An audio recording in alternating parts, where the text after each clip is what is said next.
잠시 기도하겠습니다.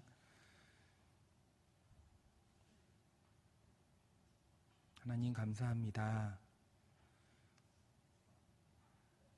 저의 연약함으로 주님께 순종하지 못했던 것을 이 시간 내려놓고 주님만을 바라보길 원합니다. 하나님, 주님께서 예정하신 그 복을 이 시간 내려주옵소서. 성령님께서 함께 하실 줄 믿사오며 예수님의 이름으로 기도드렸습니다. 아멘.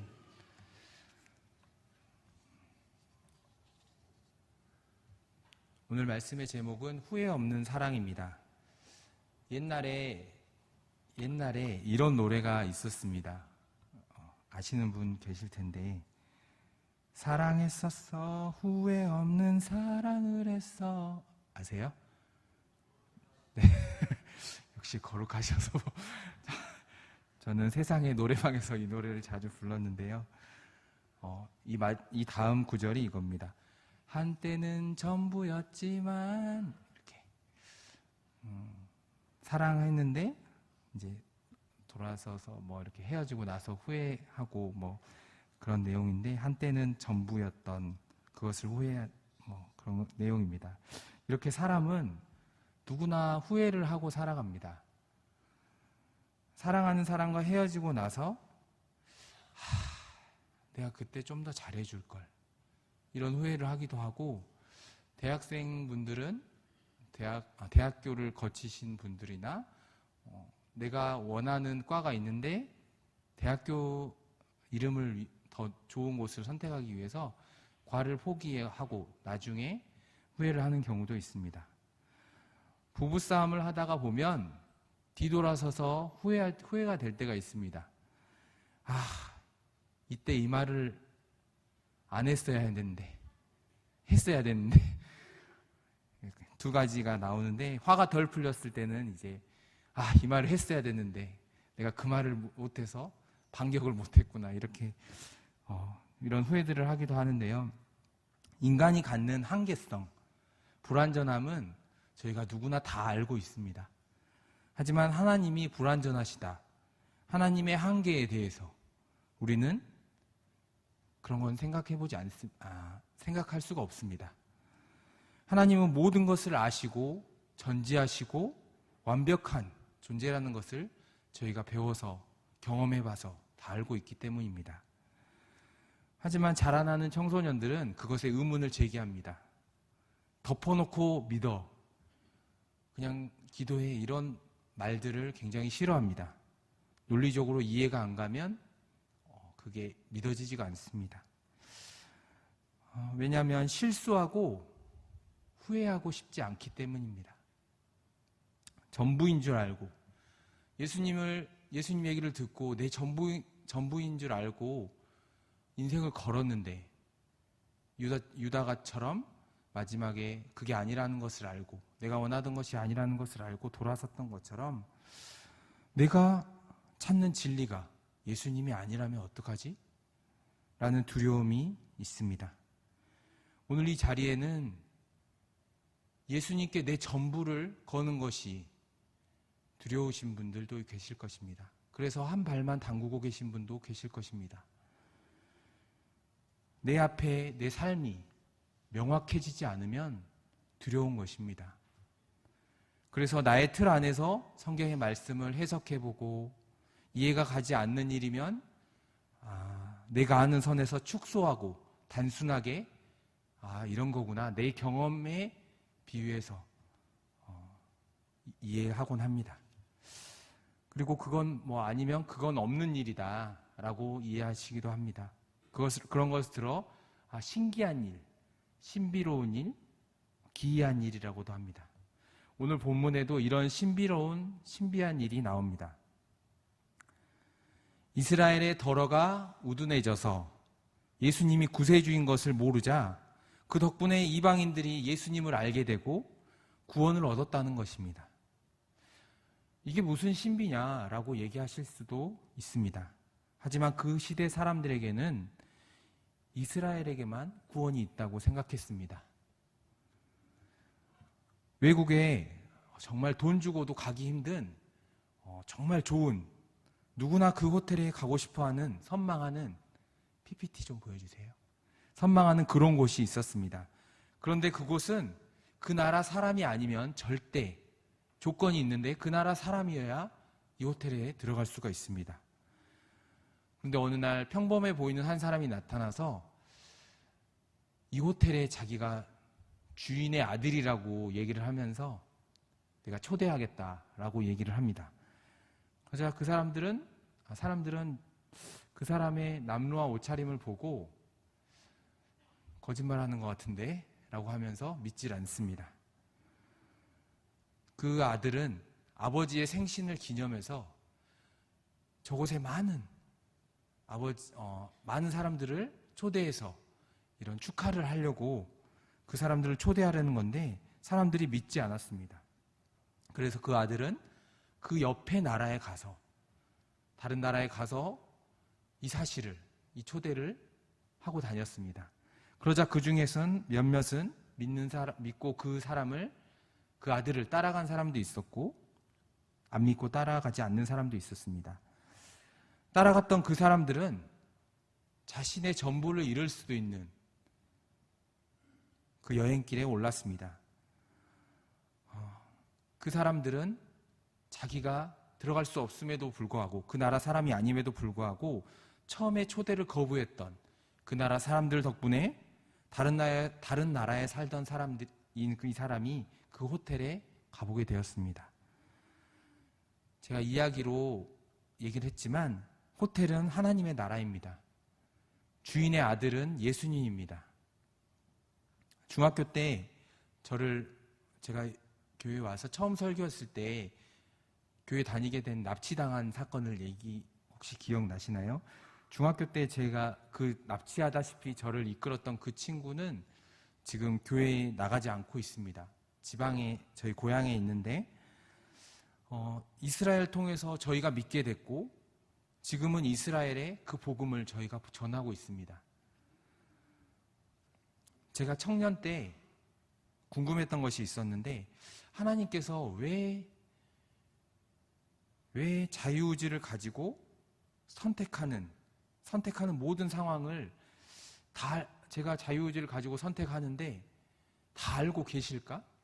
그런 궁금증이 일었고, 만약에 그렇다면 왜 아담에게 선악과를 따먹을도록 내버려 두셨을까라는 의문이 있었습니다.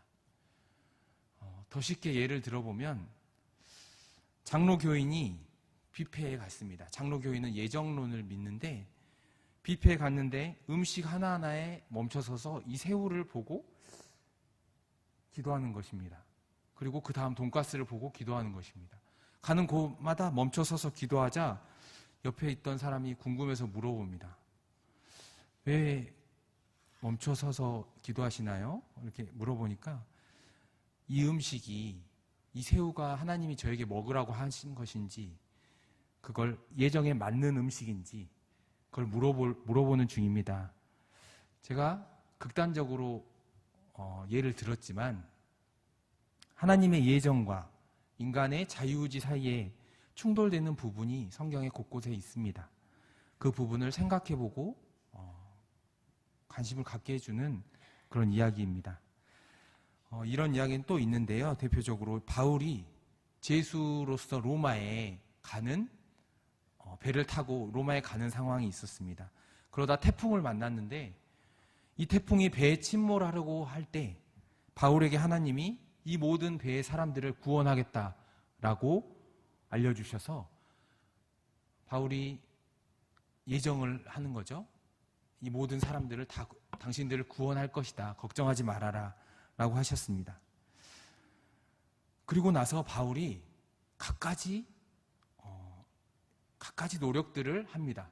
이 배를 살리고 이 사람들을 살리기 위해서 배고픈 자를 먹이고 또 다양한 인간적인 노력들을 합니다. 하나님께서 이 사람들을 다 살리기로 예정하셨는데, 만약에 예정하셨다면 어차피 살 텐데 그 힘든 그 파도 속에서, 힘든 그 상황 속에서 왜 바울은 사람들을 살리기 위해서 고군분투를 했을까요? 사도행전을 보면 바울이 백부장과 군인들에게 이르되 사람들이 배에 있지 아니하면 너희가 구원을 얻지 못하리라 하니, 사공들이 배를 육지에 가까이 다가오자 배를 놓고 도망가려고 합니다. 그것을 바울이 알고 군인들에게 얘기를 합니다. 군인들, 너네 쟤네들이 사공들이 도망가게 하면 안 된다. 그러면 잘못하면 우리 다 구원 못 받을 수도 있다 라고 얘기를 합니다. 다 구원을 받을 거라는 예정과 반대되는 말을 하면서까지 바울은 최선을 다해 그들을 구원하기 위해 노력을 하고 있습니다. 어차피 구원받을 텐데 바울의 이런 노력은 어디에서 나오는 것일까요? 마가복음의 마지막 장을 다 같이 찾아보겠습니다. 마가복음 16장의 9절을 한번 찾아보시겠습니다.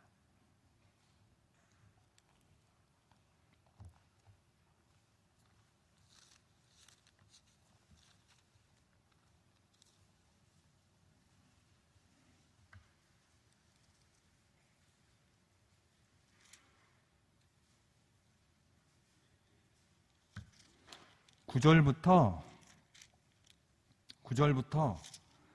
20절까지 가로가 쳐져 있는 것을 발견하실 수 있을 것입니다. 이 부분은, 가로 쳐져 있는 부분은 밑에 보면 어떤 사본에는 이 9절부터 20절까지는 없음이라고 나와 있습니다. 16장 1절 그쪽 보면, 84장을 보면 어떤 사본에는 이 부분이 없습니다 라고 나와 있습니다. 사본이 가장 오래된 순서대로, 가장 처음에 지어진 순서대로 우리는 이 사본을 보기 때문에 이 과거에 가장 처음에 만들어졌던 원본이 지금은 없죠. 근데 그 원본에 가까운 연대가 오래될수록 그 신뢰성은 높습니다. 그런데 초기 사본에는 이 부분이 안 적혀 있습니다. 그런데 후대에 추가됐을 거라는 견해가 지배적입니다. 이 부분에 추가된 부분은, 그럼 이 부분이 이 9절부터 20절까지가 추가된 부분이 없을 때 이야기의 결말이, 마가복음의 결말이 어떻게 나는지 보겠습니다. 마지막 절인 8절을 보겠습니다. 마가복음 16장 8절을 보면 다 같이 읽겠습니다. 여자들이 몹시 놀라 떨며 나와 무덤에서 도망하고 무서워하여 아무에게 아무 말도 하지 못하더라. 예수님의 부활을 본 첫 번째 증인들이 예수님을 부활한 사실을 기쁘고 놀랍게 알리는 것이 아니라 벌벌 떨며 무서워하면서 아무에게 아무 말도 하지 못했다라고 나와 있습니다. 책을 읽는데 마지막에 결말이 이렇게 난다면 얼마나 허무하겠습니까? 복음을 이방인에게 증거하는 9절부터 20절까지 추가된 그 부분처럼 복음을 전하고 멋지게 끝나야 되는데 이렇게 두려워하며 떨며 아무에게도 복음을 전했지 못했다고 끝이 납니다. 그런데 이것이 우리의 모습입니다. 마가복음을 끌고 가는 전체의 주제인 제자도는 제자들이 얼마나 믿음이 없었는지, 아무리 얘기해도 못 알아먹는지 그것을 알려주는 메시지입니다. 철저하게 우리 인간의 약함을 드러내는 책입니다. 그렇게 될 것을 아셨는데도, 그렇게 끝이 날 것을 아셨는데도 왜 예수님은 그렇게 3년 동안 제자들을 가르치셨을까요? 인간들은 계속해서 실패하고 계속해서 후회하고 불순종하고 같은 잘못을 저지릅니다. 오늘 본문의 유대인들도 그런 같은 잘못을 계속해서 저지릅니다. 그럼에도 불구하고 하나님은 어떻게 하십니까? 너희가 전에는 하나님께 순종하지 아니하더니 이스라엘이 순종하지 아니함으로 이제 긍휼을 입었는지라. 그 놀라운 신비로 이방인을 구원하시더니 그 이방인으로 인해서 다시 이스라엘을 구원하시기로 예정하셨습니다. 제가 저희 아이들한테 가끔 질투 작전을 씁니다. 놀고 장난감을 안 치우면 옆에 어떤 언니가 그걸 열심히 잘 치웁니다. 그러면 와, 언니 진짜 너무 멋있다. 이렇게 청소 잘하고 너무 좋게 막 이렇게 칭찬을 합니다. 그러면 저희 딸이 나도 치울래 그러면서 열심히 청소를 해요. 장난감을 정리를 합니다. 장자인 이스라엘에게 허락된 그 복이 다른 이방인들에게 허락되는 것을 보고 이스라엘이 돌아오길 바라는 아버지의 마음입니다. 이런 아버지의 마음은 두 아들 이야기인 탕자 이야기에서도 읽을 수 있습니다. 방탕하게 돌아온 둘째 아들, 금가락지를 씌워줍니다. 잔치를 벌여줍니다. 다시 자녀의 권한을 단번에 회복시켜줍니다. 그 모습을 보고 첫째 아들은 화가 납니다. 하지만 아버지는 불순종하고 돌아온 그 아들이 둘째 아들이 아닌 첫째 아들이라 했더라도 같은 회복을 시켜주셨을 것입니다. 돌아오는 자녀는 누구나 그 시기에 상관없이 긍휼을 받습니다. 집 나간 둘째 아들은 아버지를 떠난 것을 후회합니다. 첫째 아들은 아버지를 떠나지 않고 착실하게 있었던 것을 후회합니다. 이렇게 사람들은 왜 후회를 하면서 후회를 할까요? 앞에 얘기했다시피 자유의지 때문입니다. 실패하고 돌아왔을 때, 하지만 이 자유의지를 주신 것은 우리가 실패하고 돌아왔을 때 진정한 회개가 일어나기 때문입니다. 하나님의 사랑을 더 깨달을 수 있기 때문입니다. 가끔 하나님께서 이런 주신 은사를 잘못 쓰여지는 경우를 많이 보게 됩니다. 하지만 하나님께서는 이렇게 얘기하십니다. 로마서 11장 29절 하나님의 은사와 부르심에는 후회하심이 없느니라. 하나님께서는 그 은사를 주셔서 교회를 섬기게 하시고 한 몸이 되어서 서로 사랑하기를 원하십니다. 그런데 그 은사를 쓰다 보니 인정을 받고 존경을 받다 보니 교만의 덫에 걸리게 됩니다. 설교자들은 설교를 하다 보면 스스로 특별하다고 생각을 하게 됩니다. 저도 그 덫이 사방에 깔려 있습니다. 제가 설교한 우리 목사님들께서 다 설교한 영상이 유튜브에 올라갑니다. 그러면 제가 마치 유명한 사람이 된 것처럼 그 조회수를 의식하게 되고, 처음에는 그런 의도가 아니었고 그 조회수가 높으면 제 친구들이 그걸 보면서 혹시라도 안 믿는 친구들이 승윤이가 말을 하네? 그러면서 복음을 전하게 되지 않을까라는 좋은 의도로 그 조회수를 올리기 시작했습니다. 제 스스로 인터넷에 들어가서 막 올리기 시작했습니다. 그런데 그게 하루에 몇 번씩이나 하면서 제가 그것에 굉장히 신경을 쓰고 조회수가 점점점 올라가자 제가 기분이 유명 스타가 된 것처럼 교만해지기 시작했습니다. 그런데 어떤 유명한 목사님의 설교 조회수를 제가 클릭을 해봤더니 저는 이렇게 낮은데 그분은 몇만 회 이렇게 나오는 겁니다. 그걸 보니까 순간 갑자기 기분이 너무 이렇게 우울해지기도 하고 좌절이 되면서 비교가 되기 시작하는 겁니다. 그리고 정신이 갑자기 들었습니다. 나 뭐 하고 있는 거지? 설교자는 예수님을 태우고 가는 나귀입니다. 그런데 예수님께 영광을 돌리는 그 모습을 보며 나귀는 자기가 영광을 받는 것인 줄 알고 착각을 합니다. 그렇게 교만해져 있는 저를 보며 무섭고 두려워지기 시작했습니다. 저는 강도사님이 항상 설교 때 두렵고 떨리는 마음으로 라는 그 말이 잘 공감이 가질 않았습니다. 그런데 그 말이 이 새내기 설교자가 공감이 가면서 두렵고 떨리는 마음이 들기 시작했습니다.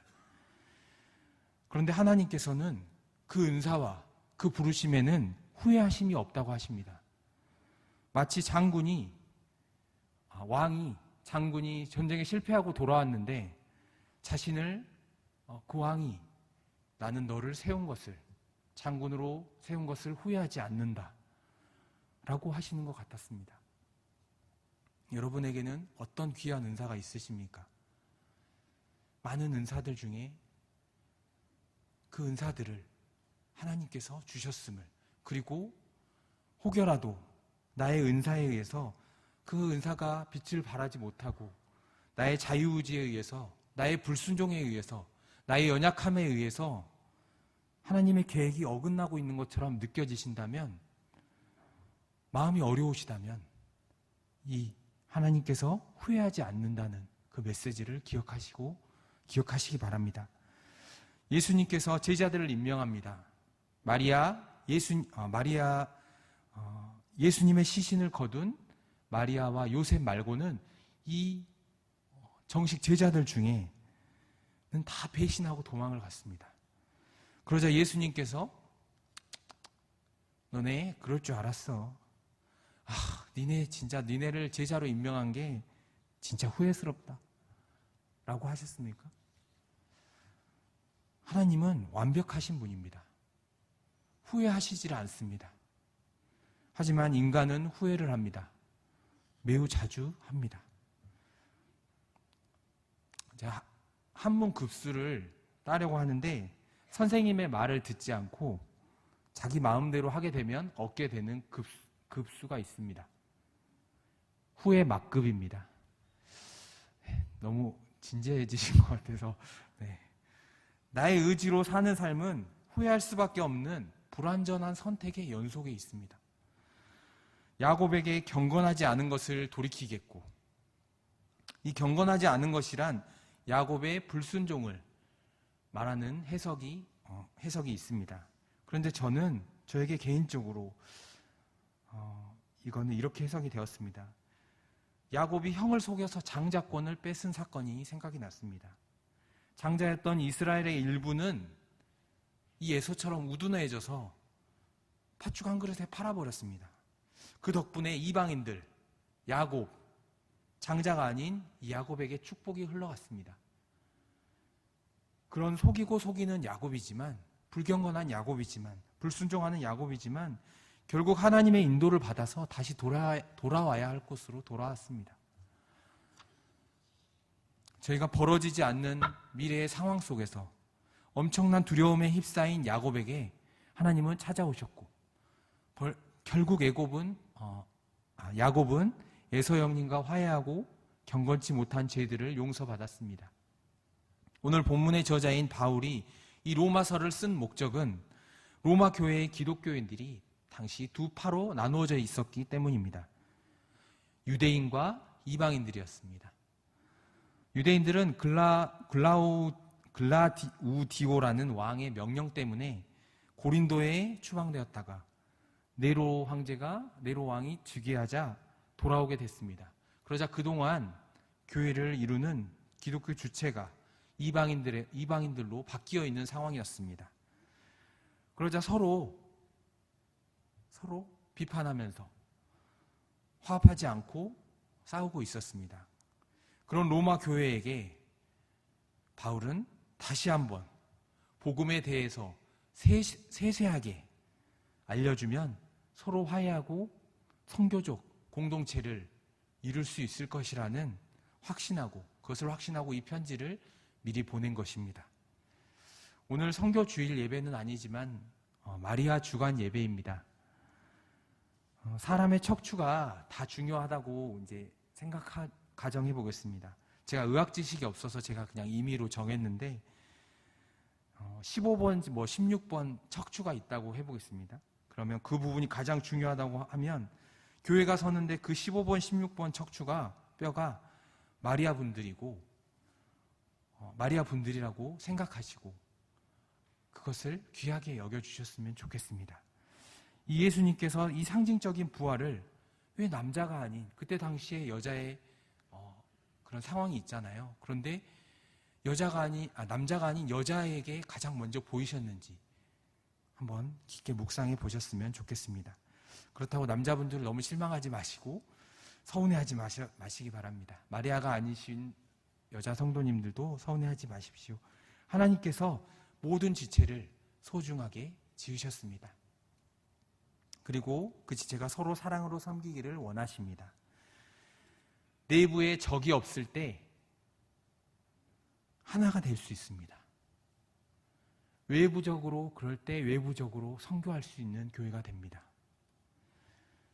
나와 다른 먼저 믿은 유대인 같은 혹시 성도가 있습니까? 혹은 나중에 믿은 나와 다른 이방인 같은 성도가 있습니까? 혹시 도저히 이해가 안 간다. 그런 청년이 혹시 보이십니까? 혹시 청년분들, 젊으신 분들께서는 도저히 말이 안 통하는 어른분들이 계십니까? 어른들의 고지식함이 교회의 발전을 가로막는 것 같습니까? 청년분들의 모습을 보면 교회가 변질되는 것 같다는 생각이 혹시 드십니까?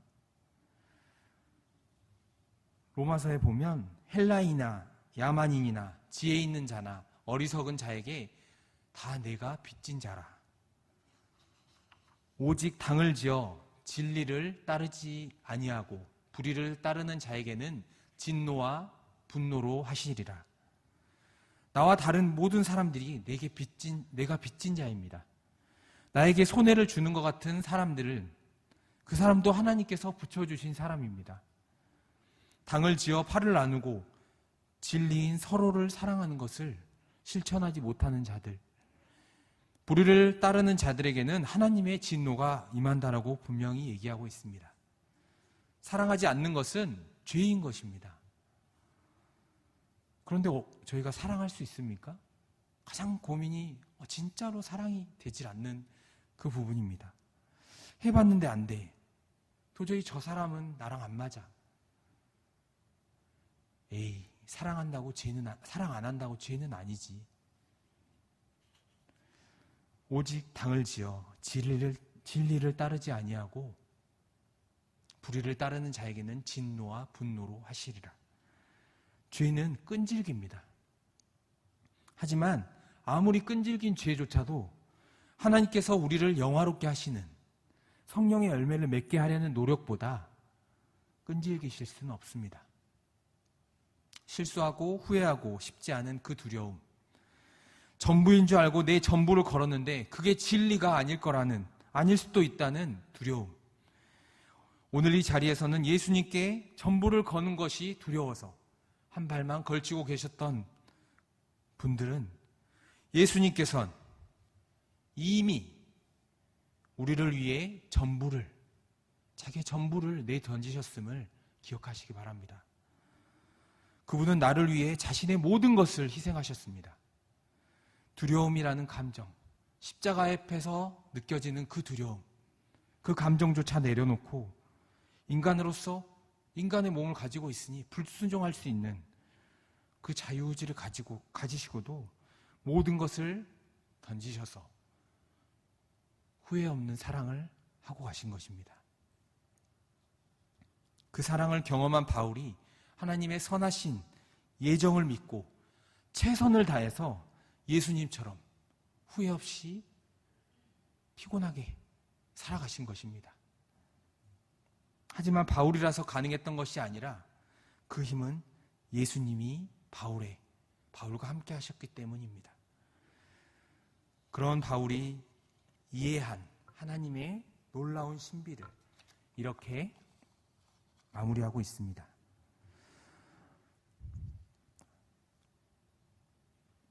측량할 수 없는 하나님의 지혜와 지식이라고 마무리를 하고 있습니다. 주변이 어두울 때 별이 빛나고 더 많은 별이 보입니다.